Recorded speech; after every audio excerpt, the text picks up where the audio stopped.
Olá, tudo bem com você? Eu sou o pastor Fabiano Pires. Nós estamos aqui numa série falando sobre fertilidade, na verdade, sobre a temática mais profunda da esterilidade na Bíblia Sagrada.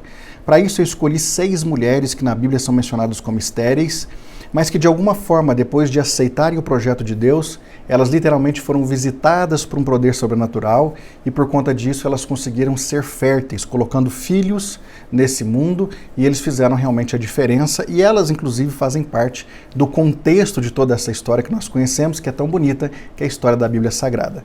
Hoje eu quero falar com você de uma mulher que a Bíblia a menciona no livro de Juízes. Esse livro de Juízes é o período justamente que marca aquele período de tempo anterior à monarquia, onde Israel foi controlado ou foi conduzido por homens chamados juízes. Eram escolhidos por Deus e eles conduziam essas pessoas, principalmente de modo militar, para que eles pudessem ir avançando e alcançando algumas perspectivas até que pudessem realmente chegar aonde nós conhecemos como o período da monarquia. Na verdade, nós temos a Bíblia nos mencionando em Juízes capítulo 13, uma mulher que apenas é mencionada como a mulher de um homem chamado Manoá, e esse homem era da tribo de Dan. E a Bíblia Sagrada vai dizer para nós que essa mulher era estéril, mas um dia ela recebeu uma visita do Senhor que prometeu a ela que ela engravidaria.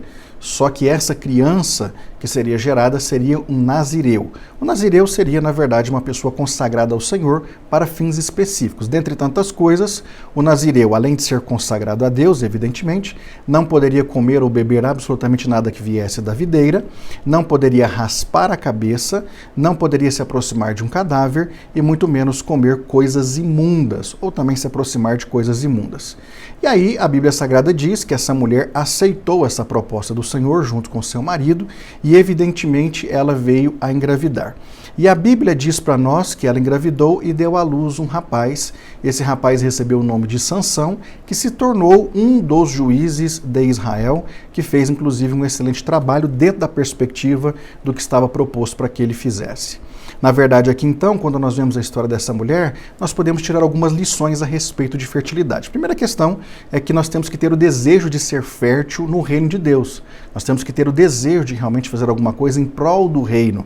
E essa mulher aceitou a proposta de Deus para que ela pudesse ser fértil. Portanto, ela recebeu da parte do Senhor a condição de se satisfazer sendo mãe, gerando uma criança, mas ao mesmo tempo ela gerou uma criança que veio a fazer toda a diferença num dado período específico da nação de Israel. Em segundo lugar, ela aceitou, evidentemente, 100% a vontade do Senhor Deus.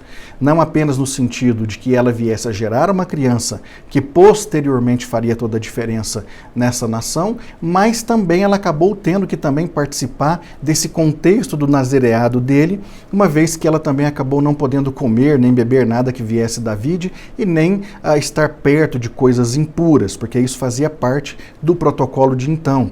Então essa mulher não apenas aceitou a vontade de Deus, mas ela mergulhou de cabeça nessa vontade para que ela pudesse realmente receber 100% daquilo que o Senhor tinha preparado para ela.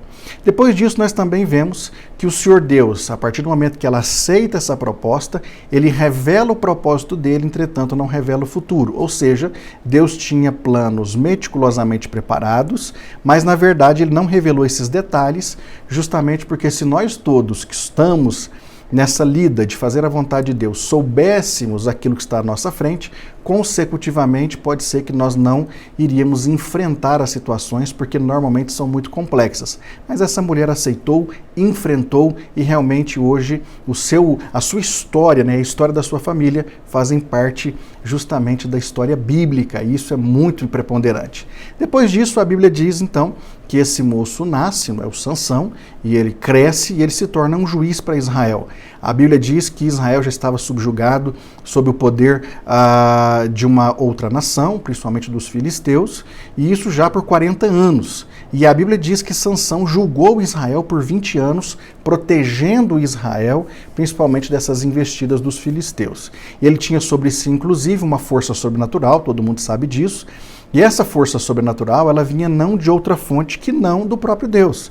O Espírito do Senhor vinha sobre Sansão, lhe dava uma força especial e ele conseguiu muitos feitos de livramento para com essa nação. Ou seja, a mãe aceitou a proposta, o filho nasce e eles então começam a de fato fazer a diferença naquela nação para aquele período, para que a história continuasse sendo de fato concretizada de acordo com a vontade do Senhor Deus.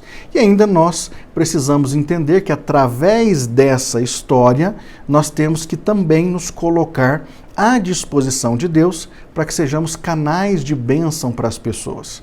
A mulher de Manoá, portanto a mãe de Sansão, se colocou a essa disposição. O garoto foi crescendo e entendeu que realmente ele tinha que ser alguém consagrado a Deus, portanto ele também aceitou a proposta de Deus para a vida dele. E nós temos que também aceitar a proposta do Senhor para nós. Nós temos que ser férteis no reino de Deus e tudo aquilo que nós fazemos conta.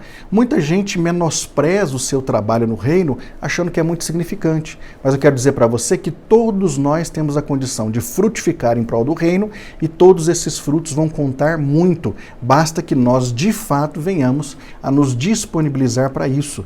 Deus, inclusive, conta com essa disponibilidade não para o amanhã, mas conta com essa disponibilidade para o agora. Nós precisamos fazer como a mulher de Manoá fez, nós precisamos fazer como o próprio Manoá também fez, nós precisamos fazer como Sansão fez, se colocar à disposição de sermos úteis em prol do reino de Deus.